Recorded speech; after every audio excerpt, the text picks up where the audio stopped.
essa presunção de que eu vou fazer a tarefa mais difícil honra-me muito, mas não vou por aí diretamente. Bem, queria em primeiro lugar agradecer o convite, a oportunidade de ter assistido ao debate que se assistiu hoje sobre um território que eu não posso dizer que conheço bem, mas também não conheço mal.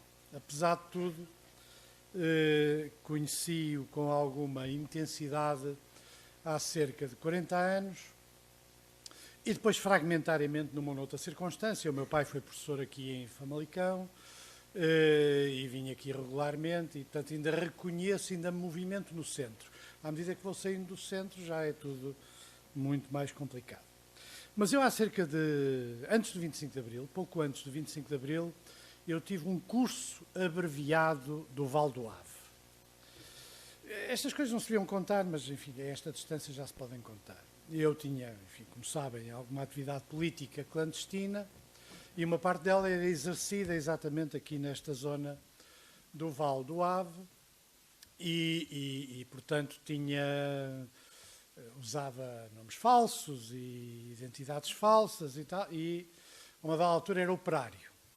E cheguei a viver num quarto alugado de uma família que era uma viúva, o marido tinha morrido, e a filha, e a uma dada altura assisti da janela, elas estavam a falar à vontade, a esta fabulosa conversa. Dizia a mãe, estavam a discutir se eu era ou não um bom partido.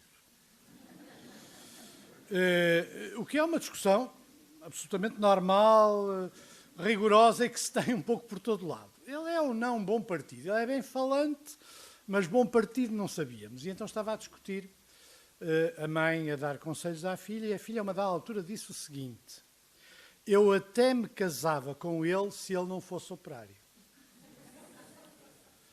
É uma frase fabulosa. Quer dizer que muito me honrou, primeiro porque era eficaz enquanto operário, entre aspas, e segundo porque é sempre uma honra alguém discutir se queria ou não queria casar comigo e, pelo contrário, a minha condição de operário, entre aspas, pelos vistos era um hobby em relação ao casamento. Isto é, de facto, uma parte importante da realidade social do Val do Ave. Para quem estuda história, o Val do Ave não tem segredos, nem oferece aquele sentimento de perplexidade e de exceção que, de alguma maneira, em algumas intervenções, aqui foi referido. Do ponto de vista histórico, o Val do Ave e estas características deste povoamento difuso são facilmente explicáveis. Havia boas terras agrícolas e, portanto, havia agricultura. Havia água que permitiu instalar indústrias junto aos rios. Essas indústrias beneficiavam da força motriz da água e beneficiavam de uma mão de obra relativamente barata, vinda diretamente da agricultura. E, posteriormente, todo este ciclo vai conhecendo, evidentemente, as crises económicas várias, os anos 40, por exemplo, vai conhecendo todo esse ciclo e depois é, de alguma maneira, também condicionado pela imigração. Portanto, nós estamos perante algo que implica camponeses, ou melhor dito, lavradores, porque, enfim, a expressão camponesa é uma expressão que é mais rigorosa para utilizar noutras circunstâncias, em muitos casos lavradores, operários, que em alguns casos eram também, aí sim, camponeses, operários camponeses, empregados, que tinham um estatuto claramente diferenciado. Talvez se eu fosse empregado, a rapariga não dissesse que não casava comigo para eu ser operário, porque ser empregado, e empregado significava ou funcionário público, ou empregado dos escritórios nas fábricas, ou, em alguns casos, enfim, já no topo, professor em algumas escolas que existiam. E essa era uma dimensão com bastante isolamento em relação ao mundo operário. Ou seja, os empregados eram vistos de baixo, como pessoas com snobs, arrogantes, prepotentes, e não havia para um empregado ou uma empregada ou um funcionário relacionar-se com os operários, era descer, para os operários relacionar-se com um empregado ou com um funcionário, era subir. E depois havia uma última categoria, que em certas zonas do Val do Ava era uma categoria muito complicada, que eram a segunda geração dos construtores das fábricas. Quer dizer, a primeira geração tinha feito as fábricas, a segunda geração era a estroina, era a geração que se encarregou alegremente de destruir, e havia histórias fabulosas, os mais velhos conhecem certamente, em certas zonas, como é Ribadavia e tudo, histórias fabulosas do comportamento absolutamente anómalo, bebiam demais, tinham histórias de orgias, havia toda uma história que é em parte real e é em parte também inventada, porque quem conhece a história do movimento operário sabe que a noção de que as classes mais ricas, portanto, que não têm nenhuma espécie de limitação na utilização do seu dinheiro, de um modo geral estão associadas à depredação moral. É uma coisa que existe, por exemplo, na literatura operária desde o início, nos poemas operários, desde o início do século XIX, e é uma ideia, as classes olham-se umas às outras de uma maneira mais ou menos standardizada durante muito tempo, até que, a uma dada altura, estas fronteiras foram progressivamente alteradas. Eu costumo dizer que a classe operária acabou quando os operários deixaram de beber vinho tinto e passaram a beber whisky. E esta diferença cultural é enorme, porque exatamente o tipo de consumos que se tem e que correspondem a um certo tipo, não só de rendimentos e de possibilidades, mas também a um certo tipo de sociabilidade, é completamente diferente quando se bebia vinho tinto numa tasca ou quando se bebia whisky numa cervejaria, nem que fosse assim. E, portanto, estas diferenças são diferenças culturais e de consumo que também se verificaram em Portugal. Na maioria dos países da Europa, este processo de diminuição das linhas de fratura que permitiam a identificação do mundo operário, em muitos países desapareceu e noutros não. Um dos países em que menos desapareceu foi o Reino Unido, em que as pessoas de origem operária nem inglês como os outros falam. Falam Cockney, e há toda uma cultura instrumental do ponto de vista político. Não é por acaso que o Corbyn ganhou as eleições dentro do Partido Trabalhista, retomando de alguma maneira a memória dessa cultura operária, que é uma cultura operária muito sui generis, muito antiga, que se traduz por símbolos, bandeiras, canções, marchas, e quem, por exemplo, viu o filme Bread and Roses, que é uma história muito interessante, entre outras coisas, sobre a relação entre um grupo de homossexuais que apoiam os mineiros e os mineiros, que faz com que um dos sindicatos mais conservadores em matéria de costumes na Inglaterra, que é o Sindicato dos Mineiros, participa no Gay Pride todos os anos, em memória exatamente da solidariedade que, quando foi da greve com a Sra. Thatcher, lhe prestaram vários grupos de homossexuais. Portanto, isto é um mundo, este mundo social é muito importante também para explicar o que acontece no Val do Ava. Não era fácil fazer certas coisas. A gente fazia um enorme esforço de recrutamento e o recrutamento entre os homens e as mulheres era muito distinto. Os homens tinham um comportamento muito tradicional e muito previsível.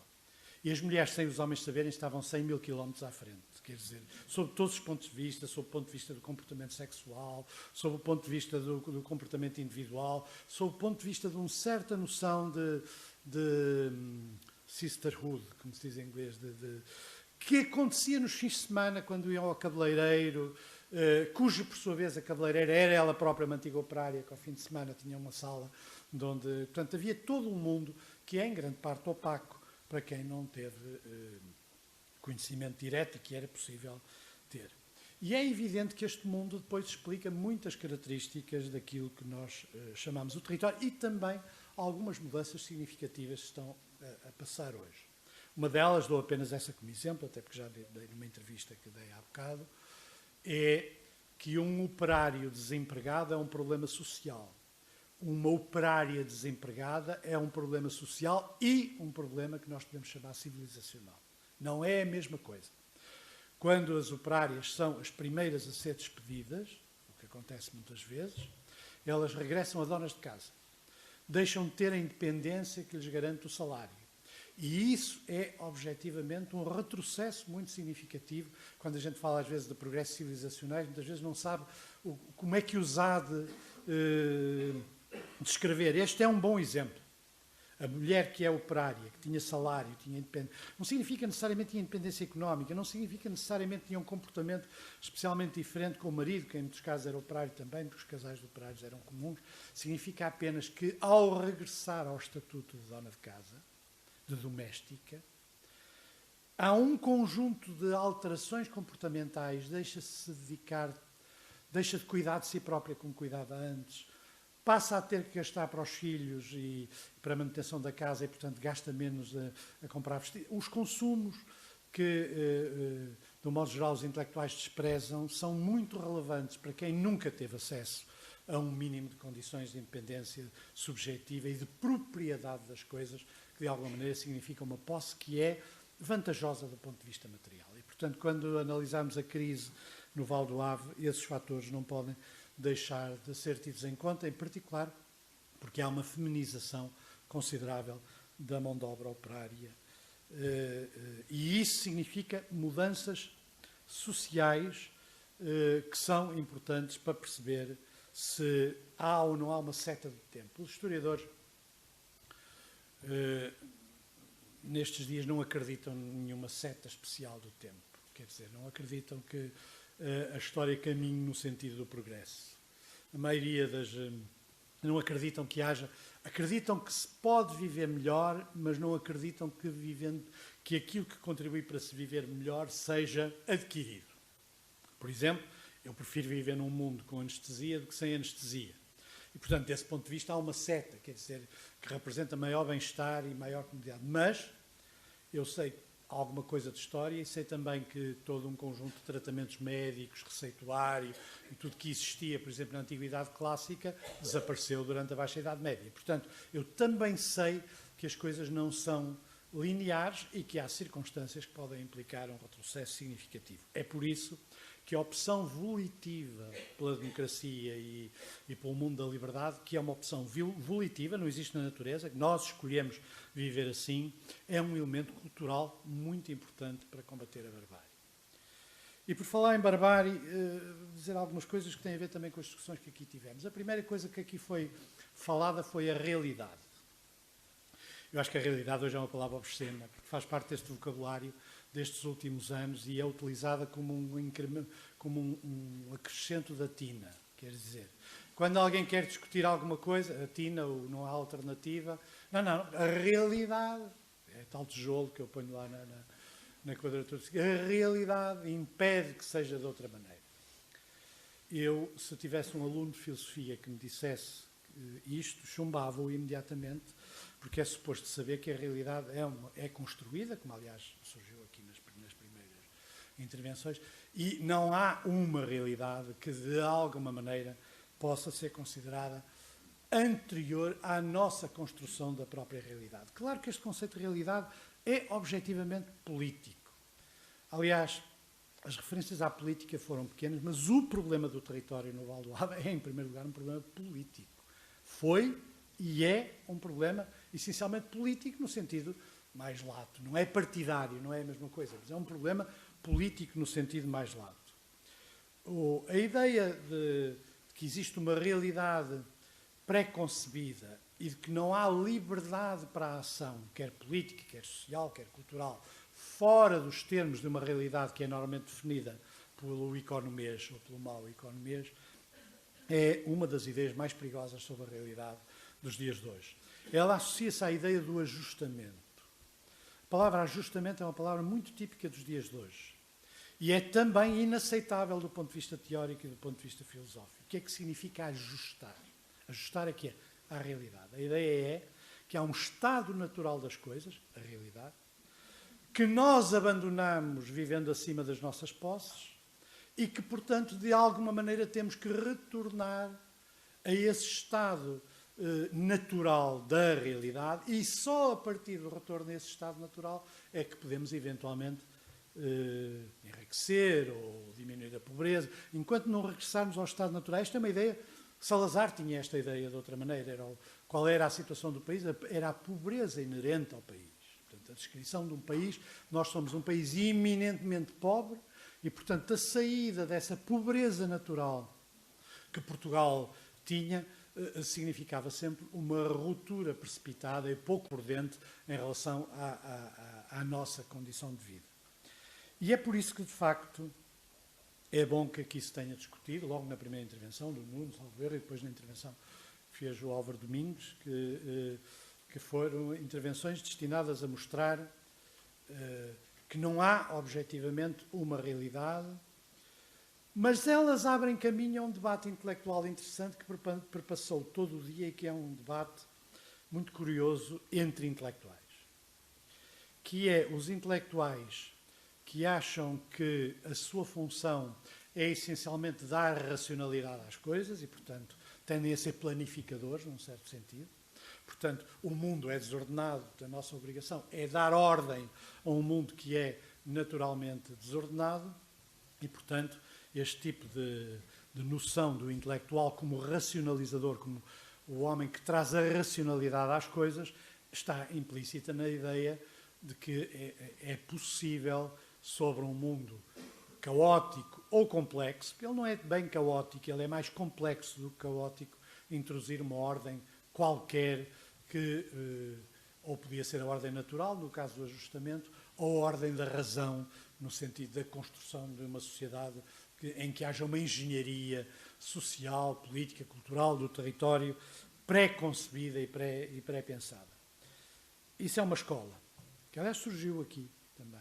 Depois há outra escola, que é muito interessante, e estas escolas, aliás, também se dividem em termos ideológicos, que é a ideia de que a construção, neste caso o território, a construção do real, é boa em si mesmo, ou seja, não nos cabe fazer um julgamento sobre um processo social que de alguma maneira construiu um mundo no qual as pessoas se sentem bem.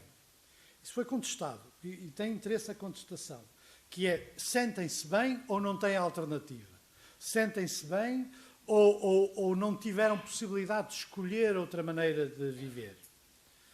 E é evidente que esta dualidade não é fácil responder, que as pessoas vivem como vivem, naquelas casas, naquele mundo, sem paisagem, num certo sentido, caótico, porque não têm alternativa ou porque, de alguma maneira, o que herdaram, o que ganharam, a casinha é deles. Aliás, uma das fotografias apresentadas no início é exatamente uma porta ricamente ornada. E termina, aliás, na Rua da Utopia, o que também é muito interessante, porque este fascínio que os intelectuais têm pela utopia tem também algum interesse de discutir nesta matéria, na medida em que a maioria das utopias são sobre o presente e, portanto, não permitem antecipar o futuro. Desse ponto de vista, o imaginário é, de facto, um elemento importante. Não há nenhuma maneira de falar do futuro senão do ponto de vista imaginário. Se há coisa que se aprende em história é que não é possível fazer qualquer previsão para o futuro, porque a história é, pela sua própria natureza, feita de surpresas. E se nós olharmos bem para trás, não é difícil encontrar na nossa vida dezenas de surpresas que nunca foram previstas. Quem é que previa que soldados portugueses pudessem estar no Afeganistão? Quem é que previa que soldados portugueses pudessem estar na Bósnia? Quem é que previa, por exemplo, que uma parte importante dos imigrantes que estão na zona de Lisboa, por exemplo, falem ucraniano, russo ou moldavo, e alguns romeno? Quer dizer, quem é que previa, por exemplo, que o controle da mendicidade em Lisboa, para não falar só dos aspectos de cima, é romeno, ou seja, estruturada, organizada, preparada, com turnos, áreas de... um fenómeno que, aliás, é conhecido, porque é uma especialidade que se repete em vários países. Nenhuma destas coisas era previsível há 30 anos. E, no entanto, elas são a essência da história. A história não permite qualquer espécie de previsão para o futuro. Aliás, um dos aspectos mais reacionários das ideologias que correm nos dias de hoje é uma variante de neomalthusianismo, que é uma espécie de neomalthusianismo grosseiro, que é pegam-se a meio das estatísticas, exclui-se um conjunto de outras e faz-se um conjunto de projeção e os nossos políticos passam a falar dos nossos filhos e dos nossos netos. Um amor pelos nossos filhos e dos nossos netos absolutamente intenso. Sendo que, de um modo geral, o que eles dizem aos pais e aos avós para fazer nada tem a ver com os filhos e os netos, tem a ver com outros pais e outros avós. Ou seja, na maioria dos casos, isso destina-se a garantir mecanismos de distribuição no presente e de nenhum modo a garantir qualquer previsão para o futuro.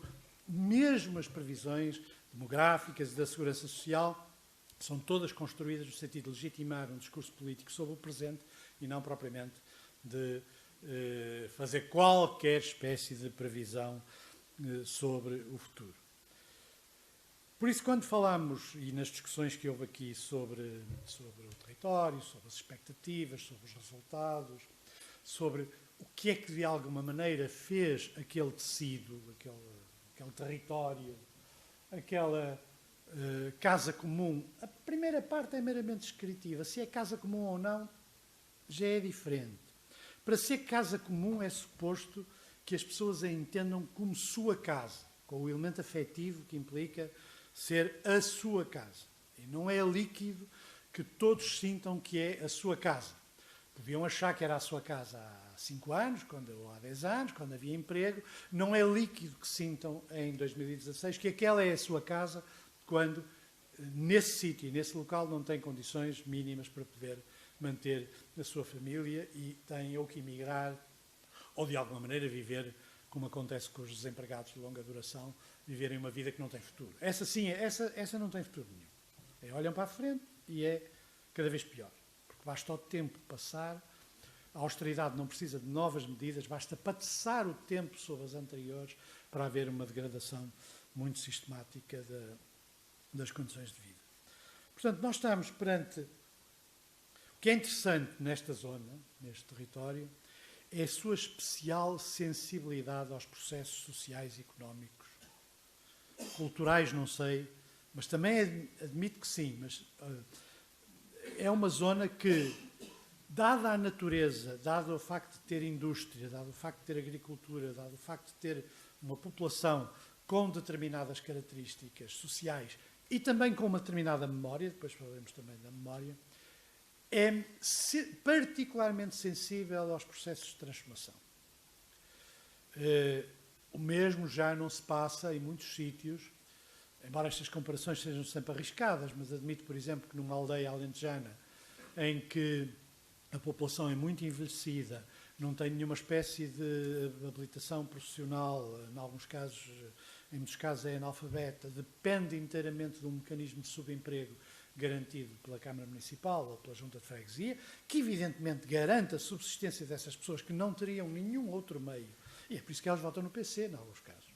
Porque é evidente que, do ponto de vista social, este tipo de mecanismo de subemprego lhes garante algo que nenhum outro partido no sistema partidário lhes podia garantir, que é uma estabilização da sua vida, não em condições de grande dificuldade.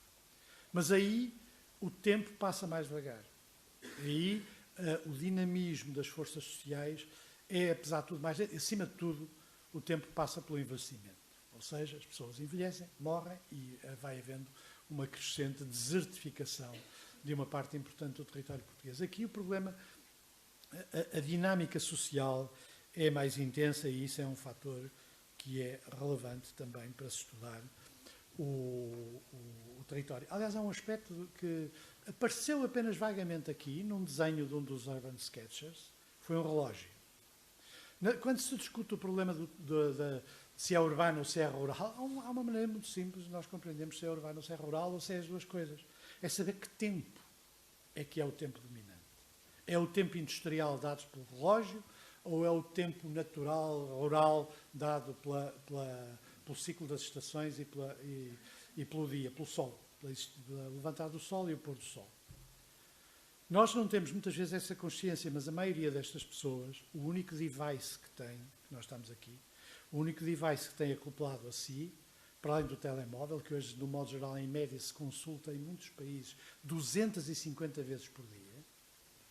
Se querem um exemplo de uma transformação social, não é preciso ir mais longe do que isso. Consultar o telemóvel 250 vezes por dia. Ou os adolescentes enviarem entre 100 e 200 mensagens de SMS, agora usam mais outros mecanismos, WhatsApp, portanto, por dia, significam mudanças profundas na nossa sociabilidade. E essas mudanças ainda estão um pouco... Mas uma coisa que é verdade é que a maioria de nós A não ser nesta conferência em que o tempo é. Eu falo uma hora depois, toda a gente é...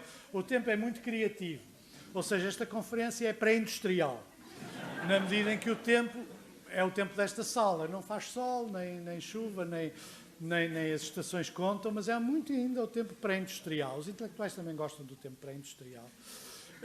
Podem-se atrasar, demorar mais tempo no bar, essas coisas todas. Mas a verdade é que nós temos inscritos em nós próprios o tempo industrial. E numa terra que tem uma fábrica de relógios, a Boa Reguladora, e não é por acaso que a tem, o elemento central em todas as fábricas antigas era um relógio, na frontaria da fábrica, que nos casos neoclássica. E porquê é que tinha o relógio? Porque tinha que domar, chamemos assim, uma população que tinha o tempo dos campos, o tempo rural, ao tempo industrial da fábrica. E nós hoje temos o tempo industrial por todo lado, não só na Boa Reguladora, temos o tempo industrial por todo lado e nem sequer o vemos como tempo industrial. Isso é um dos grandes sucessos, de facto, da Revolução Industrial, é ter-nos dado um tempo, minutos, segundos, horas, por qual mais ou menos nós temos inscrito uma espécie de horário de 8 horas ou menos, mais ou menos inscrito intelectualmente. Não é um tempo natural também. Como muitas das coisas que nós fazemos não são naturais, são sociais, foram criadas pela sociedade. Talvez o telemóvel disso seja o melhor exemplo, que é um instrumento de controle e não um instrumento de comunicação, e, portanto, estes mecanismos mudam a nossa sociabilidade. E aqui, se quisermos, era interessante estudar, penso que isso não está ainda estudado, exatamente a introdução do tempo industrial no Val do Ave, porque é isso que significa o crescimento da industrialização e o papel crescente das fábricas em relação ao campo. O que não foi conseguido, qualquer pessoa que conheça a história do movimento operário, não foram só os luditas e o combate contra as máquinas e tudo, foi também a enorme resistência dos operários numa primeira fase à introdução de um tempo industrial em detrimento do tempo rural. De tal maneira que as primeiras fábricas tentavam adaptar-se ainda, e as minas em particular, tentavam adaptar-se ainda ao tempo rural. Por último, tudo isto aqui foi de uma maneira ou de outra discutida. O facto de se ter discutido pouco o tempo, e ao se discutir pouco o tempo ter-se discutido pouco a história, faz com que algumas das análises destes processos tendam a ser relativamente rígidas em relação. Elas têm, se quiserem, o apelo que eu faço é no vosso trabalho sobre esta matéria, o elemento histórico não é despeciando, porque o elemento histórico é heurístico.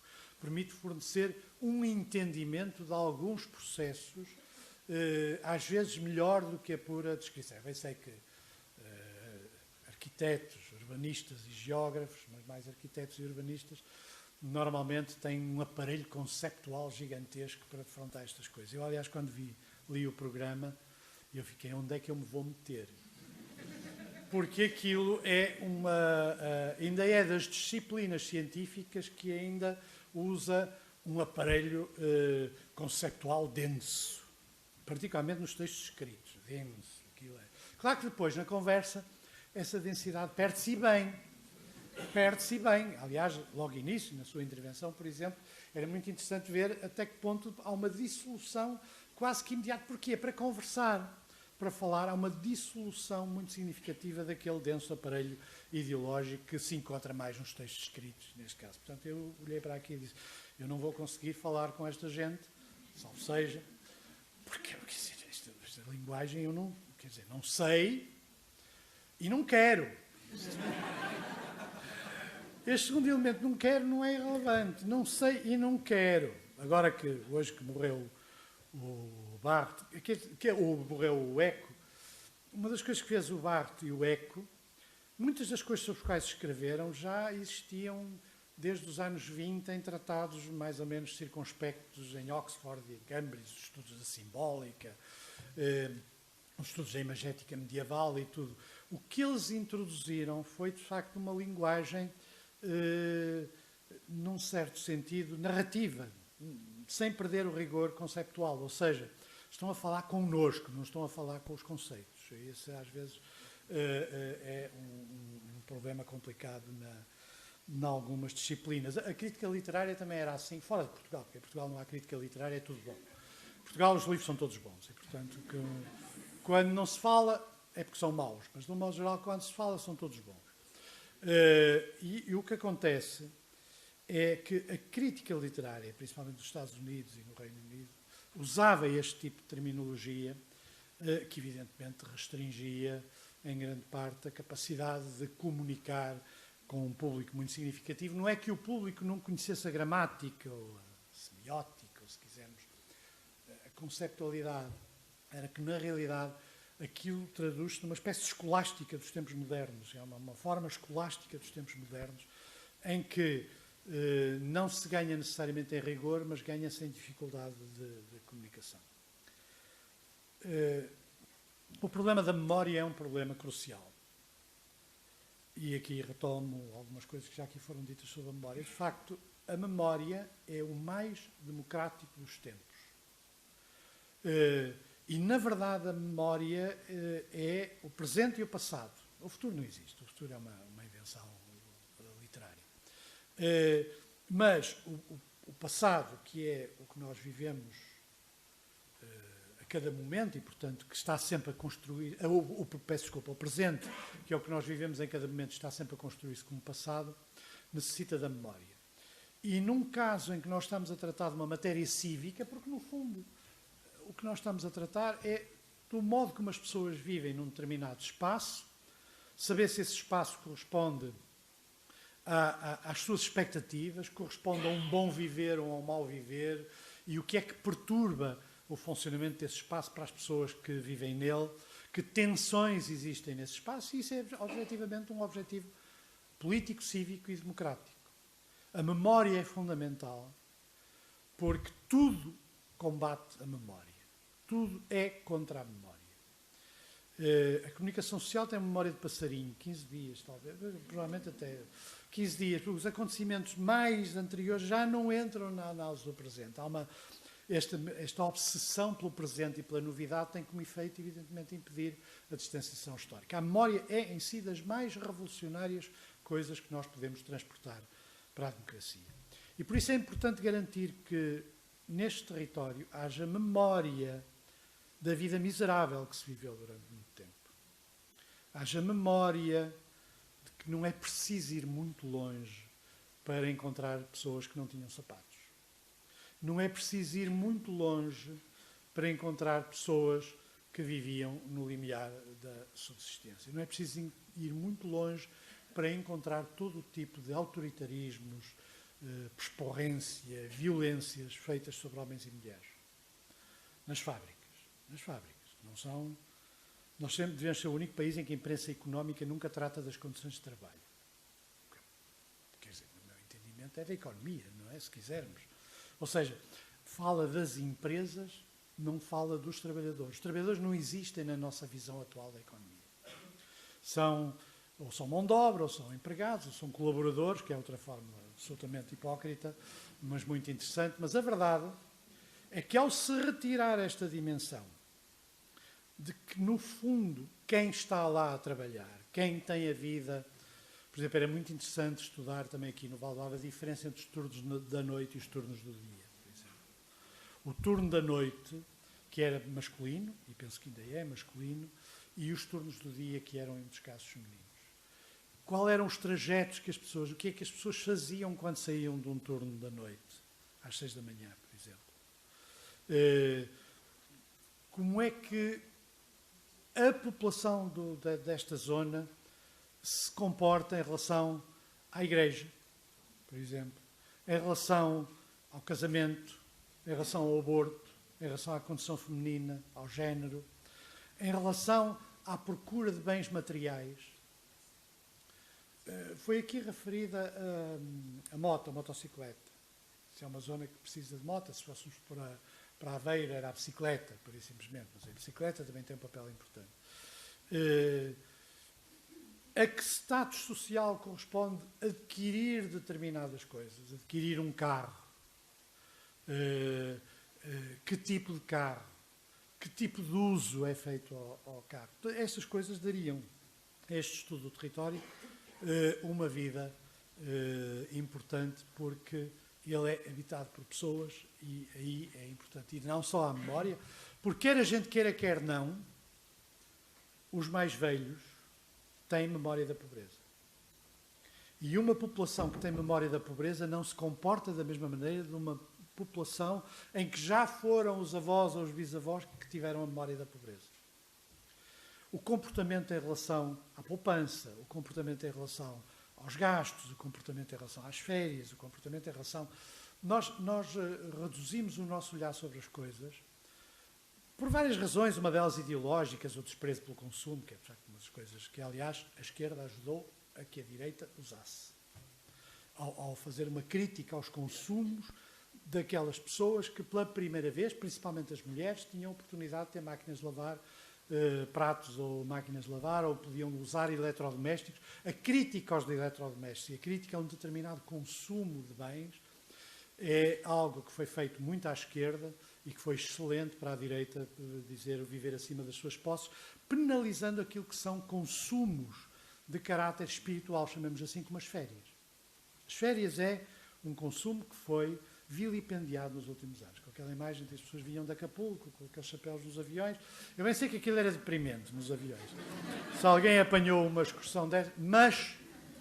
Mas as férias, por exemplo, é a primeira oportunidade que tem uma população operária de ter acesso a um recurso que não é puramente material, não é de salário, nem é de horário, a um recurso espiritual, se quisermos, em relação à sua vida, cujo é pago pelo patrão. Daí que, de facto, em 1936 seja uma data importante na história social da Europa, quando pela primeira vez houve férias pagas nas fábricas francesas, durante a Frente Popular, e é muito interessante ler o que é que as pessoas que habitualmente frequentavam as praias diziam nos vão estragar as praias. Porque iam fazer piqueniques para as praias. Há um filme de Jean Renoir, aliás, muito interessante, mostrando essas primeiras férias. E estas coisas têm que ser analisadas porque elas são exatamente um mecanismo social. Lá não me vão estragar as praias.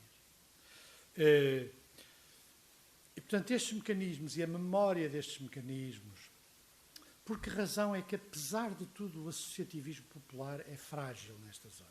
Não serem momentos excepcionais, depois do 25 de Abril, não é uma zona que tenha a densidade, apesar de ter uma população operária importante, não tem a rede de associações culturais nascendo no meio operário, ou então trazidos por intelectuais para os operários, que também acontece muitas vezes, não tem aqui a importância. Como, aliás, outra zona que permite também uma comparação é a zona da Feira, de Santa Maria da Feira. Onde aqui faziam-se, durante a Guerra Colonial, faziam-se cobertores nas garagens, não é? Para a tropa. Em Santa Maria da Feira comprava-se a cortiça e havia as pessoas faziam numa garagem também a cortiça. O concelho mais industrializado de Portugal durante algum tempo é Santa Maria da Feira. Não era o Barreiro, nem o Seixal, nem nada. Era Santa Maria da Feira.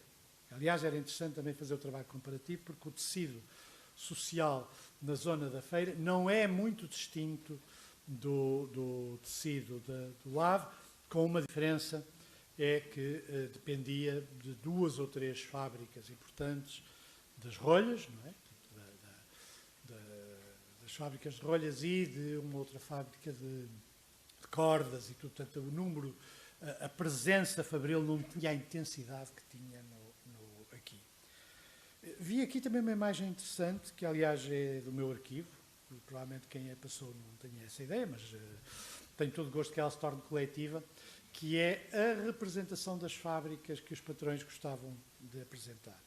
Ou seja, são litografias, que apareceu salvo representou, são litografias que vinham em cima das peças de tecido. Abria-se a caixa, isto hoje também já ninguém sabe disso, não é? Abria-se a caixa, vinham os lençóis, por exemplo, e em cima dos lençóis vinha uma litografia representando a fábrica.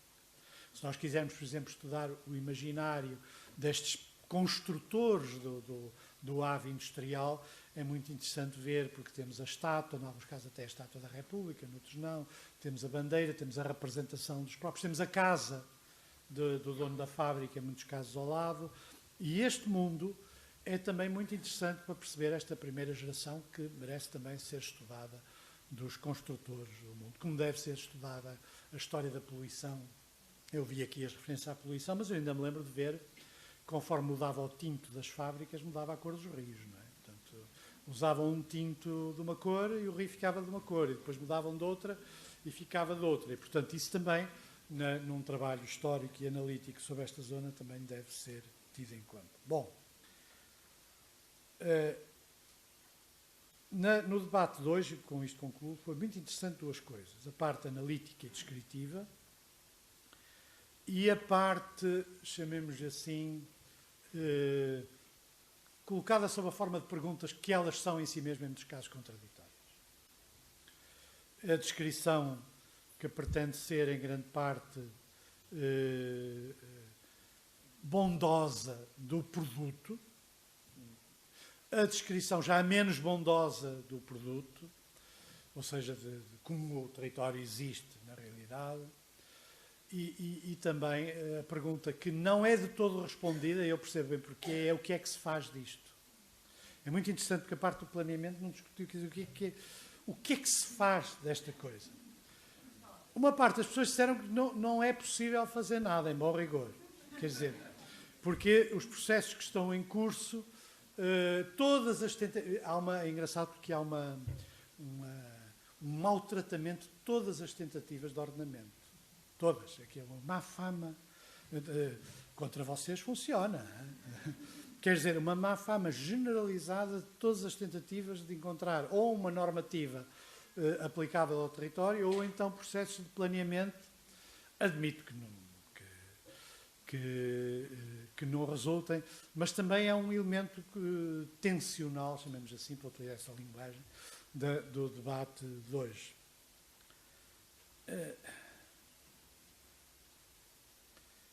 E penso que são aqui uma série de notas, porque ele não tem conclusão. Ou melhor, as conclusões são diferenças. Não é mau, até é bom. Quem acha que é preciso ordenar mais e quem acha que não vale a pena ordenar mais porque isto ordena-se a si próprio e funciona como um ser vivo. Este é parecido com uma colheita de bactérias qualquer. Sim, porque... Bom, estas comparações não se devem fazer, porque a mania de fazer comparações com a biologia, com outras coisas, as coisas não funcionam objetivamente de forma comparativa, mas que isto é parecido, é. E, portanto, estas posições contraditórias não são facilmente conciliáveis. O apelo ao imaginário é um apelo positivo e à utopia, mas a descrição de alguns destes espaços como sendo distópicos também não é irrelevante. Quer dizer, e aquela pergunta que irritava, a pergunta que eu irritava é como é que é possível viver aqui? Eu percebo que a pergunta irrite, mas a pergunta tem sentido. A pergunta tem sentido. Eu não estou a dizer... Eu percebo a irritação, principalmente quando ela vem de um mundo urbano e coisas onde também se pode fazer a pergunta como é que é possível viver ali. Mas não me é líquido das intervenções que este habitat seja ele próprio bom para as pessoas que vivem nele. É evidente que é em tempos maus que isso se manifesta mais. Em tempos bons, de modo geral, as pessoas habituam-se bem e usam bem o que têm. E como nós estamos em tempos maus, talvez valha a pena repetir esta discussão daqui a um ano ou dois, para ver até que ponto quem vive aqui acha que vive no melhor dos sítios. E não apenas porque herdou a terra dos pais, não apenas porque é aqui que tem trabalho, não apenas. E saber até que ponto as pessoas fazem aquilo que sempre fizeram, que é quando não estão satisfeitas num sítio vão para o outro. E esse fenómeno que já existe com a imigração, ou então esperarem por morrer. Há muita gente em Portugal a esperar por morrer. Há muita gente com 40 e poucos anos, às vezes até com 38, 39, que já percebeu que nunca mais vai ter emprego. E, portanto, no fundo, o que é que está à espera? Está à espera de morrer a prazo. E isso é profundamente disfuncional.